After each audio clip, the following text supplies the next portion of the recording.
अगला वीडियो देखिए पुण्यात्माओं, बंद दिमाग के सारे पट खोल देगा। डायरेक्ट परमात्मा ने कह दिया, डायरेक्ट सतगुरुदेव जी ने अपने मुख से डायरेक्ट कह दिया कि सतलोक में कौन बैठा है। ये भ्रमणा तोड़ने के लिए कि गुरु और परमात्मा अलग नहीं। कबीर की भक्ति में, इस सत भक्ति में कबीर ही गुरु रूप में आता है। तो परमात्मा इस सत्संग में, छोटे से सत्संग में, इस सत्संग में 2 पॉइंट है पुण्यात्माओं, हमने पकड़ने पड़ेंगे। सबसे पहला पॉइंट इसमें यह परमात्मा सिद्ध करेंगे कि जिस प्रकार आज हमारे बड़े भाई सतलोक आश्रम मैनेजमेंट हरियाणा वाले, क्योंकि ये लोग खुद घटिया कर्म करते हैं, उल्टे काम करते हैं, राजनीति करते हैं, आरक्षणबाजियां करते हैं, सारे वो कुकर्म करते हैं जो भक्ति मार्ग में आने के बाद नहीं करने चाहिए। इनके पीछे पीछे देखा देखी में इनको श्रेष्ठ भगत समझकर, गुरुजी के परिवार रिश्तेदार वाले समझकर, गुरुजी से काफी सालों से संगति, ये सोचकर कि ये लोग काफी वर्षों से गुरुजी की संगत में रहे हैं, इनको बहुत अच्छा भगत मानकर बेचारी संगत भी भेड़ चाल में जैसा ये करते हैं वैसा करने लग गई, तो परमात्मा की मर्यादाओं से दूर हो गए। उसके बाद में क्या होता है, आपकी आंखों के सामने है अकाल मृत्यु। लोग हिसार तारीखों पे जा रहे हैं, बस की बस टकरा जाती है, 13 लोग मर जाते हैं। अरे याद करो वो दिन जब गुरुदेव ने सत्संग में कहा था, जब राधा स्वामी वालों के सत्संग में एक पूरा परिवार जा रहा था, रास्ते में एक्सीडेंट हो गया था, तो गुरुदेव ने क्या कहा पता है कि कुछ नहीं है वहां पे, काल की भक्ति है। अगर कुछ पावर होती, भगवान होता तो उनको बचाता, क्योंकि वो भगवान के लिए जा रहे थे, सत्संग सुनने के लिए जा रहे थे। क्या उनका गुरु, क्या उनका भगवान इतना भी जानकार नहीं था कि मेरे बच्चे मेरे लिए आ रहे हैं? और जो भगवान की तरफ जो कदम बढ़ाते हैं, क्या उनका नाम खंड होता है फिर? तो पुण्यात्माओं, अब क्या हुआ, पिछले 1 साल पहले महाराष्ट्र से 2 बस भर के, आप सबको पता है, हिसार तारीख पे जा रही थी। रास्ते में सुबह के 3 बजे राजस्थान के नागौर में एक सांड रोड पे आ गया अचानक से। ड्राइवर ने उसको बचाने के चक्कर में गाड़ी मोड़ दी, फुल स्पीड पे थी, पेड़ से जा टकराई। 13 भगत मरे, अकाल मौत। 13 भगत, जिनमें सतनामी भी थे, सारनामी भी थे। 13 भगत मरे वहां पे अकाल मौत। और 4 की तो ऐसी मौत हुई पुण्यात्मा, बताते हुए कालजा कांपता है। शीश अलग हो गया था, कट गया था, किसी का हाथ कट गया, किसी का पैर कट गया। चीखते चिल्लाते बिलखते हुए उनको जयपुर रेफर किया गया। जयपुर नागौर से कितना दूर, कम से कम 150 किलोमीटर दूर। 150 किलोमीटर तक सोचो कितने दुखी, कितने पुण्यात्मा, विचार करना पड़ेगा हमें इन बातों पे। क्यों? वो तो गुरुजी के लिए जा रहे थे सर। क्यों एक्सीडेंट हुआ, क्यों मरे? क्या परमात्मा को नहीं पता था कि मेरे बच्चे मेरे दर्शन करने के लिए आ रहे हैं? अरे अगर हिसार तारीखों पे जाने का, हिसार तारीखों पे जाने का अगर गुरुजी का आदेश होता, तो वो बच्चे तो गुरुजी के दर्शन करने के लिए उनके आदेश से तो जा रहे थे। फिर क्या हुआ? परमात्मा ने क्यों रक्षा नहीं की? क्योंकि वो परमात्मा की मर्यादाओं से दूर थे, क्योंकि वो आदेश गुरुदेव के नहीं, वो आदेश सतलोक आश्रम मैनेजमेंट हरियाणा के अपने मनमुखी आदेश थे। गुरुजी की कानूनी प्रक्रियाओं को और ज्यादा जटिल बनाने के लिए संगत को एक भीड़ के रूप में इकट्ठा करके, ताकि गुरुजी कोर्ट में ना आ सकें। और जब गुरुजी कोर्ट में नहीं आएंगे तो तारीखें आगे से आगे बढ़ती रहेंगी, तारीखें आगे से आगे बढ़ती रहेंगी तो गुरुजी ज्यादा समय तक जेल में रहेंगे। गुरुजी ज्यादा समय तक जेल में रहेंगे तो हम गुरुजी की आड़ में संगत की जेब ढीली करते रहेंगे, ज्योति, दान, पाठ और 10वें अंश के रूप में। तो इस सत्संग में शुरुआत में परमात्मा ने जो संकेत किया है वो ये किया है कि भगत की मौत कैसे होती है, भगत अपना शरीर कैसे छोड़ता है। अरे कबीर भगत की मौत अगर एक्सीडेंट में होगी, तड़प तड़प के होगी, अकाल मृत्यु होगी, तो उस भगत के पास भक्ति नहीं है, वो मर्यादाओं से दूर है। वरना परमात्मा तो कहते हैं पहुंचूंगा क्षण एक में जन अपने के काज, एक क्षण में पहुंच जाऊंगा। जब प्रहलाद भगत को होली में वहां लेके गए अग्नि में बैठाने के लिए, परमात्मा पहुंच गए क्षण में। द्रौपदी का चीर हरण करने लगे, परमात्मा क्षण में पहुंच गए। तो क्या आज नहीं पहुंच सकता था परमात्मा? वो अंतर्यामी मालिक क्या आज अपने बच्चों की रक्षा नहीं कर सकता था? जो 13 मरे थे एक साथ, शायद किसी भी सत्संगी के नहीं मरे होंगे आज तक। लेकिन क्यों नहीं पहुंचा परमात्मा? क्योंकि वो लोग परमात्मा की मर्यादाओं में नहीं रहे थे। वो समझ रहे थे अपने आप को कि हम मर्यादाओं में हैं, हम गुरुजी के दर्शनों के लिए हिसार जा रहे हैं। लेकिन भाई परमेश्वर का सबसे बड़ा आदेश, जैसा कि हम बार बार कहते हैं कि वर्तमान में परमात्मा का सबसे बड़ा अगर कोई आदेश है तो उनकी वाणी है, उनके सत्संग हैं। आज गुरुजी हिसार जेल में शरीर रूप में बैठे हैं। आज अगर बाहर हमारा सबसे बड़ा कोई गुरु है, सतगुरु है, तो गुरु जी का सत्संग है। क्योंकि सत्संग कभी भी भगत को भटकने नहीं देगा, सत्संग कभी भी उल्टा मार्गदर्शन नहीं करेगा, सत्संग कभी भी आपको शंकाओं में नहीं डालेगा। सत्संग भगत का सबसे बड़ा सहारा है। और जब कल को गुरुदेव यहां से चले जाएंगे, अपनी जो भी लीलामय तरीके से उन्होंने समय निर्धारित किया है, उसके बाद भी तो सत्संग ही रहेंगे। आने वाली आत्माएं जो अब कभी अपने गुरु जी को देखा ही नहीं होगा, कभी दर्शन ही नहीं किए होंगे, क्योंकि हजारों साल मार्ग चलेगा, गुरु जी तो रहेंगे नहीं हजारों साल इस शरीर में, बाकी तो जब चाहे जब प्रकट हो जाएं।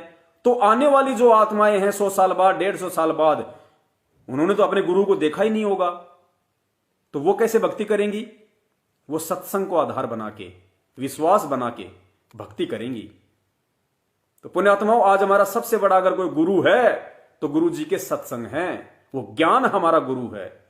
और परमेश्वर कहते हैं कि जय तैने सूझे नहीं, रोज नित्य नियम में पढ़ते हैं हम, जय तैने सूझे नहीं। अगर तेरी समझ में नहीं आ रहा, सूझने का मतलब अगर तेरी समझ में नहीं आ रहा कि क्या सही है और क्या गलत है, तो परमात्मा कहते हैं जय तैने सूझे नहीं तो शब्द साखी सुन ले। मेरे जो शब्द और साखियां, मेरी जो वाणियां हैं वो सुन। जय तैने सूझे नहीं तो शब्द साखी सुन ले। और साखी भूत संगीत है, जहां से लाओ ने। उन वाणियों से प्रेम करो, मेरे सत्संगों से प्रेम करो, उनसे ने करो। उनमें वो ज्ञान छुपा हुआ है, वो गहरा संकेत छुपा हुआ है कि तुम्हें क्या करना है, भगत की कैसी रहनी करनी होनी चाहिए, भगत को कैसा चलना चाहिए, कैसा उसकी दृष्टि होनी चाहिए, कैसा उसको उठना बैठना चाहिए, विपरीत परिस्थितियों में, संकट की घड़ी में भगत को किस तरीके से ज्ञान को आधार बना के उनका समाधान करना चाहिए। ये परमात्मा का सत्संग बताएगा हमें, क्योंकि सत्संग सच्चा मार्गदर्शक होता है। और यही मार खा गई 70% संगत, जो सत्संग को आधार ना बना के मैनेजमेंट को आधार बना बैठी। और मैनेजमेंट काल प्रेरित, तो काल प्रेरित लोग खुद भी उल्टे कर्म और संगत से भी उल्टे कर्म। पुण्यात्माओं, सोचने की बात है, जो आदमी बीजेपी को वोट नहीं देगा उसका कभी जिंदगी में नाम शुद्ध नहीं होगा। ऐसा घटिया आदेश आज तक के भक्ति इतिहास में नकली संतों ने भी नहीं दिया होगा, जो आदेश इन काल प्रेरित लोगों ने उस कबीर परमेश्वर का आदेश बता के संगत में दे दिया। तो इस सत्संग में परमात्मा सबसे पहला पॉइंट यह क्लियर कर रहे हैं कि कबीर भगत अपना शरीर कैसे छोड़ेगा। उदाहरण बहुत हैं। इंद्रमती का उदाहरण दिया परमात्मा ने। जब 80 साल की हो गई थी तो परमात्मा ने क्या कहा था कि बेटी चलेगी सतलोक? हां परमात्मा, चलो, बिल्कुल तैयार हूं। यानी भगत जब चाहेगा तब शरीर छोड़ेगा, वो शक्ति दे देगा परमात्मा, वो पावर दे देगा। जिस प्रकार फल होता है, गुरुदेव ने बताया कि जब आम पक जाएगा अपने आप टूट जाएगा। कच्चे आम को तोड़ोगे ना किसी काम का है, और बड़े ही टेढ़े तरीके से टूटता है, इतना जल्दी नहीं टूटता। तो 2 पॉइंट इस सत्संग में परमात्मा ने क्लियर किए हैं। एक कि मेरे भगत की मौत कैसे होगी, और दूसरा परमात्मा एक ऐसा उदाहरण दे रहे हैं, उसके बाद दास समझता है ज्यादा माथापच्ची करने की जरूरत नहीं है कि सतलोक में कौन बैठा है, वास्तव में असली कबीर कौन है, ज्यादा विचार करने की फिर जरूरत नहीं। बलजीत लहरी जो बरवाला कांड में महेंद्र का बराबर का पार्टनर था, पुण्यात्माओं, यहां अगर परमात्मा उस बलजीत और उसके परिवार के विषय में अगर 2 शब्द अच्छे कह रहे हैं तो ध्यान रखना, परमात्मा ने गलत तो महेंद्र के लिए भी नहीं कहा, जबकि साक्षात काल का एजेंट है। गलत परमात्मा ने अपने बेटा बेटी के लिए भी नहीं कहा, अपने बेटी के लिए भी नहीं कहा जो आज भगोड़ा बन के घूम रहा है। तो भगोड़ा बनने वाला कौन होगा, ये तो हमें विचार करना है। गलत परमात्मा ने महेंद्र को भी नहीं बताया अभी तक स्पष्ट रूप से, सीधे तौर पे। जबकि बरवाला कांड किसने करवाया? 18 तारीख की रात को पुलिस की सेटिंग से आश्रम से कौन भाग के गया? आज तक कौन भगता हुआ फिर रहा है? भगोड़ा बन के कौन छिप रहा है? क्या भगत भगोड़ा बन के घूमेगा? गलत परमात्मा ने उनको भी नहीं बताया, और ना परमात्मा बताएंगे। परमात्मा का तो मकसद यह है कि किसी भी तरीके से ये आत्माएं भक्ति पे लगी रहें। परमात्मा दूर नहीं करना चाहते, चाहे दुष्ट हो चाहे सज्जन हो। परमेश्वर की वाणी है कि कबीर कपट से भक्ति करे। अगर कोई मन में छल कपट रख के भी मेरी भक्ति कर रहा है, कबीर कपट से भक्ति करे, उसको भी अपनाऊं, साम दाम दंड भेद से फिर सीधे रास्ते लाऊं। ये परमात्मा की वाणी है। तो बलजीत का उदाहरण देके परमात्मा कह रहे हैं। और जब बलजीत का जो पिता था, जब उसका अंतिम समय आया शरीर छोड़ने का, तो गुरुदेव अपने मुख कमल से कह रहे हैं कि उसने शरीर छोड़ दिया और 1 घंटे बाद वो फिर वापस शरीर में आ गया और वापस आके क्या संदेश दे रहा है कि बच्चों अच्छे से भक्ति करना। और भाई मैं तो सतलोक गया था और सतलोक से आ रहा हूं और वहां भंडारे चल रहे हैं, वहां पे गुरुजी बैठे हैं। पुण्यात्माओं, ये बात सत्संग के माध्यम से परम पूज्य सतगुरु रामपाल जी महाराज जी कह रहे हैं, हमारी बंद आंखों के पट खोलने के लिए। उस बलजीत के पिताजी को निमित्त बनाया परमात्मा ने ये शब्द कहने के लिए, ताकि जो बाकी संगत है, जो लोग ये सत्संग सुनेंगे, वो इस बात पे विचार करें, इस पॉइंट को गहनता से सोचें कि वो आत्मा क्या कह रही है कि भाई मैं सतलोक जाके आया हूं, गुरुजी मुझे सतलोक लेके गए थे और वहां तो भंडारे चल रहे हैं और वहां तो सतगुरु बैठे हैं। गुरु बैठा वहां पे अपना। गुरु कौन था उसका? बलजीत के पिताजी का गुरु कौन था? संत रामपाल जी महाराज। तो कौन बैठा था सतलोक में? संत रामपाल जी महाराज। तो इस कबीर भक्ति में इष्ट और गुरु क्या अलग हुए? नहीं हुए। जब हमारा गुरु ही सतलोक में बैठा है, भंडारे वहां चल रहे हैं, तो पुण्यात्माओं सतलोक का राजा तो एक ही है, कबीर परमात्मा। तो वो कबीर परमात्मा आज हमारे गुरु रूप में आया हुआ है। यही बात समझाने के लिए परमात्मा ने इस सत्संग को चुना कि मेरे बच्चे आने वाले समय में इन चीजों को पकड़ने के लायक हो जाएंगे, मेरी बातों को कैच करने के लायक हो जाएंगे इस ज्ञान आधार से, तत्व ज्ञान आधार से। सुनना पुण्यात्माओं, और पतिव्रता धर्म को अपनाना पड़ेगा हमें। जब तक नहीं अपनाएंगे तब तक बात नहीं बनेगी। सुनिए। ये डॉक्टर कबीर परमात्मा को बोलो सतगुरुदेव की जय हो। अभी एक भक्त ने बताया, नरवाणे से आते हैं एक भक्त जिनकी बेटी ज्योति ठीक हुई थी, आपको पहले सुनाया भी था भक्त रणधीर। उसके पिताजी ने नाम ले लिया, कतियनाड़ी था, भगवान के निकट नहीं जावा था। उसने भी उस बेटी अपनी पोती को स्वस्थ हुआ देखा और उसने सारे प्रमाण दिए। उसके बाद उनके पिताजी ने उपदेश ले लिया। उपदेश लिए को 4-5 महीने हुए थे कि उसने पहला ही मंत्र मिला था और कह रहे थे इतनी लो लगा दी, दिन रात उसकी भक्ति में लगा रहता था कि दूसरा नाम लेना है मैंने। उम्र बहुत हो गई थी, अचानक बैठा बैठा आराम से मंत्र करता करता शरीर छोड़ गया। बोलो सतगुरुदेव। कैसे शरीर छोड़ गया? ध्यान देना पुण्यात्माओं। दूसरा नाम लेना है मैंने। उम्र बहुत हो गई थी, अचानक बैठा बैठा आराम से मंत्र करता करता शरीर छोड़ गया। बोलो सतगुरुदेव की जय। अब ये मोक्ष तो नहीं होगा, लेकिन अभी मनुष्य जीवन तुरंत मिल जाएगा इस व्यक्ति को। तो ऐसे ही और भी बहुत से प्रमाण हैं। भक्त है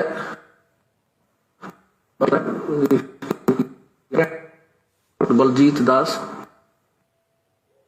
वाले हैं, बरवाला के भक्त बलजीत दास, जिन्होंने यहाँ 1 एकड़ जमीन सबसे पहले उन्होंने दी थी आश्रम के लिए। इन्होंने नाम लिया, इनके पिताजी ने भी नाम ले लिया। बहुत अच्छी आत्मा थी, खूब भक्ति करी। तो अंत समय में उन्होंने आहार छोड़ दिया और शरीर बिल्कुल ठीक ठाक, कोई दिक्कत नहीं, और मंत्र करे खूब डट के। हम काशी गए हुए थे, उसको घर से यहाँ ले आए थे। वो घर इनका इधर नरवाना के आसपास है ना, उसके पास आप उधर है जींद में, जींद जिले में है गांव उनका, भूसला गांव है, भूसला खटखट के आसपास। तो वहां से अब पिताजी को, बाकी भाई वहां रहते हैं, ये यहाँ रहते हैं, यहाँ ले आए थे। तो मैं भी यहाँ आया। मेरे आते ही ने बोले गुरुजी आ जाएंगे जब शरीर छोड़ दूंगा। तो शरीर में पुण्यात्माओं क्या कह रहे हैं परमात्मा यहाँ? बलजीत के पिताजी ने कहा कि जब गुरुजी आ जाएंगे तब शरीर छोड़ूंगा। विचार करना इन बातों पे। कबीर परमात्मा के भगत की कैसे मौत होती है, कैसे अपना शरीर छोड़ता है। परमात्मा इतनी पावर दे देगा, जब चाहेगा तब शरीर छोड़ेगा। संकेत सुनिए। रहते हैं, ये यहाँ रहते हैं, यहाँ ले आए थे। तो मैं भी यहाँ आया। मेरे आते ही ने बोले गुरुजी आ जाएंगे तो शरीर छोड़ दूंगा। गुरुजी आ जाएंगे तब शरीर छोड़ूंगा। और सतलोक आश्रम मैनेजमेंट हरियाणा, अगर मुंडका के सेप्टी टैंक में जहरीली गैस से अगर भगत मर जाते हैं तो पीला पर्चा निकाल देते हैं कि सतलोक गए। फांसी खा के कोई मर जाता है तो सतलोक गए। जहर खा के कोई मर जाता है तो सतलोक गए। इस 8 तारीखों पे जाते हुए वो 13 भगत अकाल मौत मरे एक्सीडेंट में। पीला पर्चा निकाल दिया कि परमात्मा के सैनिक थे, सतलोक गए। पुण्यात्मा, प्रथम नाम वाला भी सतलोक गया, सतनाम वाला भी सतलोक गया, अकाल मृत्यु वाला भी सतलोक गया। अब आप विचार कर लेना, आप लोगों को कहां भ्रमित किया जा रहा है, कहां आपको गुरु के ज्ञान के विरुद्ध चलाया जा रहा है। यही काल की सबसे बड़ी चाल होती है। और काल ने सूक्ष्म रूप में मैनेजमेंट को अपने एजेंट रूप में यहां पे छोड़ रखा, क्योंकि राजनीति सत्सेवक नहीं, मैनेजमेंट करवा रहा है। और अगर गुरु का अगर आदेश होता इस तरीके से, अकाल मौत मरने वाले सतलोक अगर जाते तो परमात्मा ये किस्से कहानियां ना बताते, ये संकेत ना करते कि सत भक्ति करने वालों का अंतिम समय में कैसे उनका शरीर छूटता है। और फिर उस बलजीत के पिताजी ने क्या बताया कि सतलोक में कौन बैठा है, ध्यान से सुनना उस पॉइंट को। पिताजी को बाकी भाई वहां रहते हैं, ये यहाँ रहते हैं, यहाँ ले आए थे। तो मैं भी यहाँ आया। मेरे आते ही ने बोले गुरुजी आ जाएंगे तो शरीर छोड़ दूंगा। तो शरीर में हम वहां रुके रात ने और चले गए। अगले दिन वो कहने लगा भाई महाराज जी आगे, और देखिए आगे गुरुजी जहाज ले रहे हैं, ये सामने गाड़ी ला दी, देखिए खड़ी। अरे भाई मैं जाऊं हूं, देखो मैं जा रहा हूं, सत साहेब न्यू कह और सारा परिवार बुला लिया और चले गए। बड़े आराम से शरीर छोड़ गए। वो फिर 1-8 घंटे के बाद फिर वापस आके कहने लगे भाई मैं सतलोक गया था बालको, और वहां भंडारे चल रहे हैं परमात्मा के, गुरुजी बैठे हैं, सतगुरु बैठे हैं, और मैं तो तुम्हें बताने के लिए आया हूं। एक दूध पिला। देखो क्या कह रहे हैं कि बच्चों मैं सतलोक गया था भाई, और वहां तो भंडारे चल रहे हैं, वहां गुरुजी बैठे हैं, सतगुरु बैठे हैं, और मैं तो तुम्हें बताने के लिए आया था। पुण्यात्मा, बताने के लिए वो नहीं आया। ये सारा खेल परमात्मा का है, गुरुजी का सारा खेल है। परमात्मा हम मंदबुद्धियों की आंखें खोलने के लिए कि तुम गुरु को क्या समझ रहे हो, परमात्मा किसको मान रहे हो। तो बलजीत के पिता को परमात्मा ने माध्यम बनाया। उसने तो शरीर छोड़ दिया था, वो नहीं आ सकता वापस। कबीर परमेश्वर स्वयं हमारे गुरुदेव बलजीत के पिता के रूप में वापस आए और ये संदेशा दिया। ये संदेशा नहीं बताया किसी ने, लेकिन आज ये ठीक का समय था। ठीक के समय पे ही परमात्मा सारे रहस्य उजागर करवाते हैं। तो खुद गुरुदेव ने बलजीत के पिताजी का रूप बना के और ये संदेशा दिया कि भाई सतलोक में गुरुजी बैठे हैं, सतगुरु बैठे हैं, वहां पे भंडारे चल रहे हैं। पुण्यात्माओं, अब और परमात्मा कैसे समझाएंगे? हनुमान जी की तरह छाती फाड़ के नहीं दिखाएंगे कि देखो ये सतलोक रहा और ये मैं वहां बैठा हुआ और मैं ही यहां पे आया हूं। शिक्षा और तत्व ज्ञान, ये 2 सबसे बड़े इंपॉर्टेंट जो टॉपिक हैं परमात्मा ने इसीलिए दिए हमें। 650 साल पहले हम पहचान नहीं कर सकते थे परमात्मा की, क्योंकि शिक्षा नहीं थी। हमारे मन में विकार नहीं थे उस समय, इतने दोष नहीं थे हमारे अंदर, इतना छल कपट नहीं था हमारे अंदर, क्योंकि शिक्षा नहीं थी। लेकिन शिक्षा ना होने की वजह से हम धर्म शास्त्रों को नहीं पढ़ पाए, गुरु की बातों पे यकीन नहीं कर पाए। लोगों ने कह दिया अरे काहे का गुरु, तेरा गुरु, ये देख शास्त्र तो संस्कृत में लिखे हैं, तेरा गुरु तो अनपढ़ है, जानता तो नहीं संस्कृत क्या होती है, इसको क्या पता कौन भगवान है, क्या भक्ति है। हमने मान लिया, हाँ यार बात तो सही है, वेद तो संस्कृत में लिखे हैं, गीता जी संस्कृत में लिखी है, गुरु जी अपने अनपढ़ है, जुलाए परिवार में है। तो हमने विश्वास नहीं किया उस समय गुरु की बातों पे, उन पंडितों की बातों पे हमने विश्वास कर लिया, उनकी झूठ पे, उनकी उआबाई पे। इसलिए परमात्मा ने आज हमें शिक्षा दी कि शिक्षा से इनके पाप कर्म भी धोऊंगा, इनके मन की गंदी वृत्ति को भी साफ करूंगा, और शास्त्रों को पढ़ा पढ़ा के कि 650 साल पहले तो मैं अनपढ़ था, मुझे नहीं पता था। वैसे तो मालिक सर्वज्ञ होते हैं, पूरी दुनिया को वो पाठ पढ़ाते हैं, सारी भाषाओं के जानकार होते हैं कि भाई उस समय तो मुझे नहीं था अक्षर ज्ञान, लेकिन आज तो मैं इंजीनियर बन के आया हूं, इंजीनियर बन के, और ठोक के ज्ञान दे रहा हूं, दिखा दिखा के दे रहा हूं, डिक्शनरियों से दिखा दिखा के दे रहा हूं। तो आज तो पहचान कर लो मेरी कि मैं कौन हूं। तो सुनो ध्यान से, परमेश्वर क्या कह रहे हैं। कि सतलोक में गुरु जी बैठे हैं, सतगुरु बैठे हैं। पुण्यात्माओं, ये शब्द सुनने के बाद भी क्या आपके मन में शंका होगी कि इष्ट और गुरु अलग अलग हैं? क्या अब भी आप मानेंगे कि गुरु और इष्ट दोनों अलग अलग होते हैं? क्या अभी भी आप कबीर प्रकट दिवस मनाओगे? क्या अभी भी आप गुरु जी का जन्मदिन मनाओगे? ये विचार आपने एंड में करना पड़ेगा। वीडियो बहुत लंबा, ध्यान रखना पुण्यात्माओं। एडी से चोटी तक आज परमात्मा सारा भ्रम निवारण करवा देंगे, धैर्य बनाए रखना। और बीच में हमारा वीडियो डिस्कनेक्ट हो गया, कोई बात नहीं, हम दोनों को जोड़ के यूट्यूब पे डालेंगे। और यूट्यूब वाली वीडियो की हमने फिर ज्यादा से ज्यादा सेवा करनी है, हमारे भाई बहनों तक ज्यादा से ज्यादा फिर ये संदेश हमने पहुंचाना है। एक बार दोबारा सुनो परमात्मा की वचन। वो फिर एक आध घंटे के बाद फिर वापस आके कहने लगे, भाई मैं सतलोक गया था बालको, और वहां भंडारे चल रहे हैं परमात्मा के, गुरु जी बैठे हैं, सतगुरु बैठे हैं, और मैं तो तुम्हें बताने के लिए आया हूं। एक दूध पिलाओ मेरे को, थोड़ा दूध पिलाओ। वो अपने फ्रिज, बोला ताजा दूध लाइए, फ्रिज मत निकाल कर ले गए। बोले ना, तो ताजा को नहीं। फिर एक और भगत था, उनके गाय थी या भैंस, वहां से दूध लाए। जो बलजीत के पिताजी को क्या पता कि भाई फ्रिज में ताजा दूध नहीं है? बलजीत के पिता को कैसे मालूम पड़ता कि फ्रिज में ताजा दूध नहीं है? किसको मालूम पड़ सकता है? अंतर्यामी को, परमात्मा को। पुण्यात्मा, ये इशारे हैं, इन इशारों को समझना पड़ेगा। और वहां भंडारे चल रहे हैं परमात्मा के, गुरु जी बैठे हैं, सतगुरु बैठे हैं, और मैं तो तुम्हें बताने के लिए आया हूं। एक दूध पिलाओ मेरे को, थोड़ा दूध पिलाओ। वो अपने फ्रिज, बोला ताजा दूध लाइए, फ्रिज मत निकाल कर ले गए। बोले ना, तो ताजा को नहीं।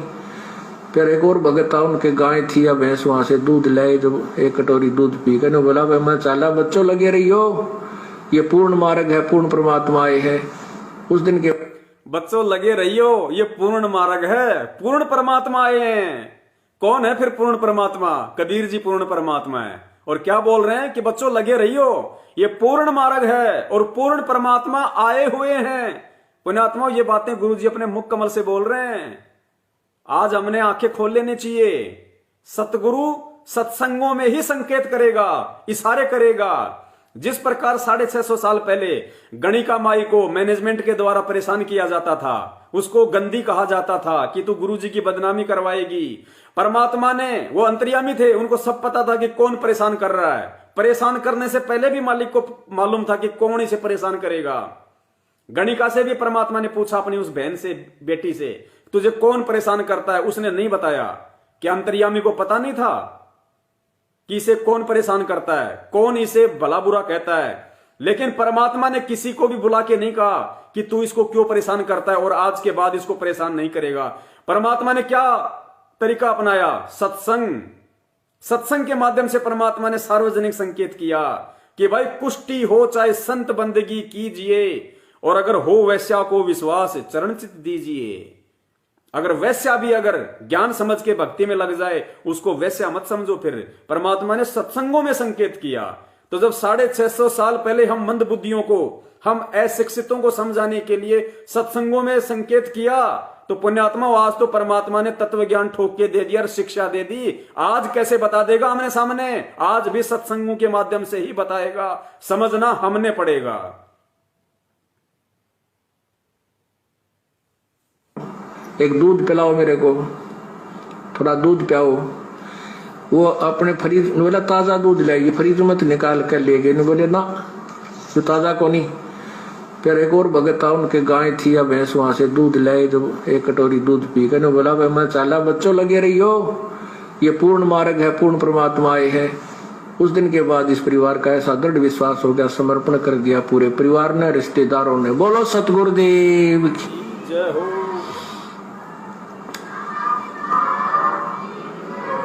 सत साहिब।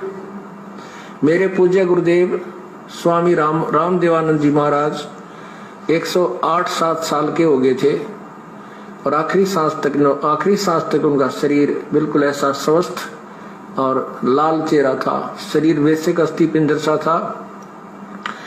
वो 40 वर्ष यहाँ जींद एक कुटिया थी, उसमें रहे हमारे, मेरे साथ, हमारे बच्चों ने वहां सेवा की। 40 दिन के बाद 24 जनवरी को यहाँ से गए उनके अपने मूल आश्रम था तलवंडी भाई मोगा, मतलब फिरोजपुर जिले में एक मोगा में आश्रम। तलवंडी भाई गए 24 तारीख को, हमारे भक्त वहां छोड़ के आए, सेवक वहां हमारे साथ उनके साथ रहते।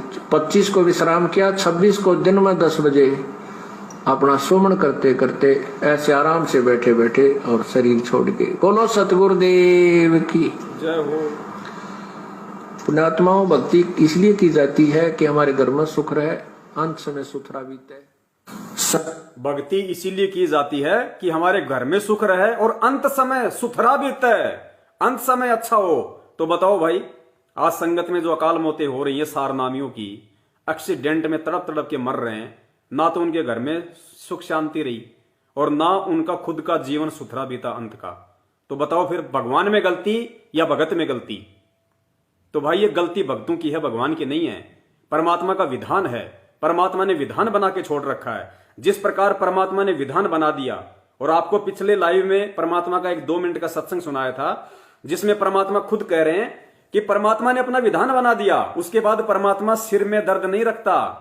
मालिक ने विधान बना दिया, माता पिता के संयोग से एक पानी की बूंद से पेट में बच्चा बनेगा, दूसरे महीने में ऐसा होगा, तीसरे महीने में ऐसा होगा, चौथे महीने में उसमें आत्मा प्रवेश करेगी, उसकी हड्डियां बनेगी, आंख बनेगी, कान बनेगी, 9वें महीने बिल्कुल बच्चा परिपक्व हो जाएगा, मां के गर्भ से बाहर आ जाएगा। तो ये परमात्मा ने एक विधान बना के छोड़ दिया, सबके साथ ऐसा ही होगा। परमात्मा सिर में दर्द नहीं लगता, परमात्मा देखता नहीं रहता कि अभी इसका बना कि नहीं बना। परमात्मा ने बीज बना दिया, आम का, घिया का, किसी भी चीज का, उसमें परमात्मा ने वो गुण डाल दिया, वो आदेश डाल दिया, उसी अनुसार वो बड़ा होगा, फल लगेंगे, फूल लगेंगे, कितनी उसकी उम्र है, सब कुछ विधान बना दिया। ठीक इसी प्रकार परमात्मा ने भक्ति का विधान बना दिया, और भक्ति का विधान बना के परमात्मा ने कह दिया कि भाई जो गुरु वचन पे डट गए कट गए फंद 84 के। और परमात्मा ने सारा सिस्टम बता दिया, सत्संगों के माध्यम से हमें समझा दिया, दिन रात आंखें फाड़ फाड़ के हमारे को जगा दिया। उसके बाद भी अगर हम गलती करेंगे, उस परमात्मा के सत्संगों को आधार ना बना के, परमात्मा के वचनों पे विश्वास ना करके अगर हम पीले पर्चे को अपना बाप बना लेंगे, तो उस बाप ने संगत की क्या हालत कर दी आज आप सबके सामने है।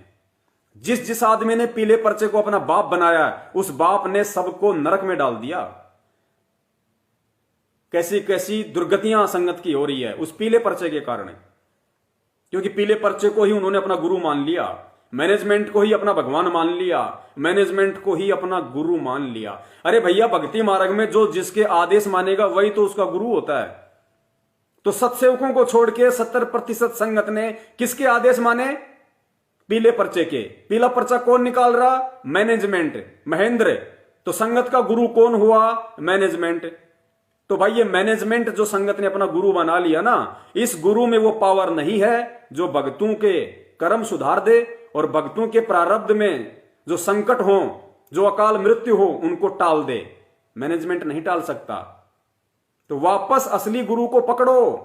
जो गलतियां आप लोगों ने 4-5 वर्षों में की हैं, बार बार की हैं, आरक्षणबाजी करके, राजनीति करके, गुरु को घर पे दंडवत करके समय याचना मांगो और आगे से प्रतिज्ञा कर लो कि परमेश्वर जब तक आप हिसार जेल से बाहर नहीं आ जाओगे, किसी भी नामदान केंद्र का, किसी भी फर्जी नामदान केंद्र की शकल तक नहीं देखूंगा, किसी भी व्यक्ति को आपके अलावा ज्योति पाठ दान 10वें अंश का पैसा नहीं दूंगा, और परमेश्वर जो आपने भक्ति विधि बताई है उसी विधि से भक्ति करूंगा, और संपर्क भी केवल उसी भगत से करूंगा, संगति भी उसी भगत के करूंगा जो आपके ज्ञान को आधार बना के चलेगा, अन्यथा नहीं। चाहे सत्सेवक हो, चाहे मैनेजमेंट वाले हो। तन मन शीस ईस अपने पे, तन मन शीस ईस अपने पे, पहले में चोट चढ़ावे जब कोई राम भक्त गत पावे हो जी, जब कोई राम भक्त गत पावे हो जी। तन मन शीस ईस अपने पे, तन मन शीस ईस अपने पे, पहले में चोट चढ़ावे जब कोई राम भक्त गत पावे हो जी, जब कोई राम भगत गत पावे हो जी। भाई सतगुरु तिलक अजप्पा माला युक्त जटा रखवावे।